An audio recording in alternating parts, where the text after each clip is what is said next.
শরীরের একটা বিশেষ অঙ্গ পাম্প করতে হবে।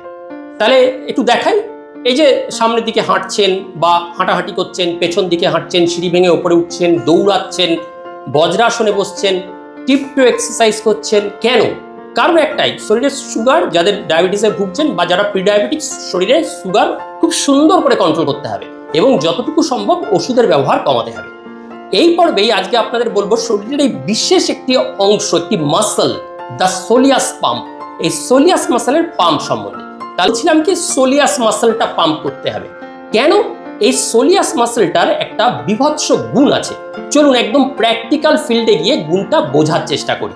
এই যা করে দেখালাম, সামনে হাঁটা, পেছনে হাঁটা, সিঁড়ি ভাঙা, বজ্রাসনে বসা, স্কোয়াট পজিশনে বসা বা টিপ টু এক্সারসাইজ, এই পুরো জিনিসগুলোই হচ্ছে একটাই উদ্দেশ্য, একটা বিশেষ মাসলকে পাম্প করা। এই মাসলটার নাম হচ্ছে সোলিয়াস মাসল। আর সোলিয়াস মাসলটা থাকে আপনার এই পেছনে পায়ের দিকে কাফ মাসলে। কেন? এই সোলিয়াস মাসলটাকে বলা হয় আপনার দ্বিতীয় হার্ট। প্রথম হার্টটা কোথায়? আপনার এখানে থাকে, যা সারা শরীরে রক্ত পাম্প করে এবং হরমোন, উৎসেচক, এনজাইম, সুগার পুরো সারা শরীরে বিভিন্ন জায়গায় ঘোরায়, শরীরকে পুষ্টি যোগায়, খাদ্য যোগায়। আর এই সোলিয়াস মাসলটা করে কি, শরীরের নিম্ন অংশ তলা থেকে রক্তকে পাম্প করে হার্টে পাঠায়।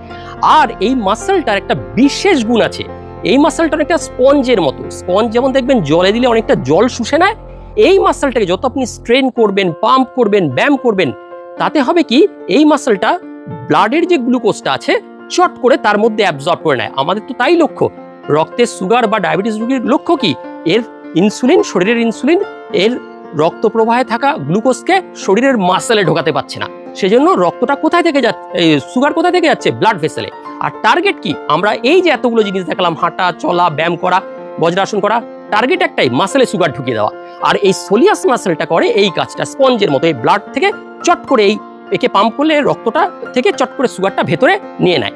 এইবার আমরা সোলিয়াস মাসলটার একটু অ্যানাটমিক্যাল পজিশন দেখি এই মডেলের ওপর।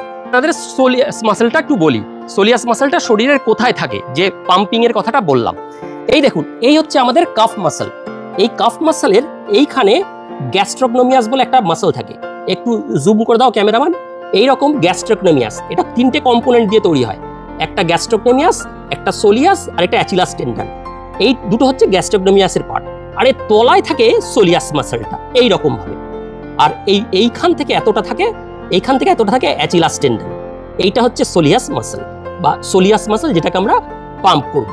তাহলে বোঝা গেল সোলিয়াসটা কোথায় থাকে। বেশ।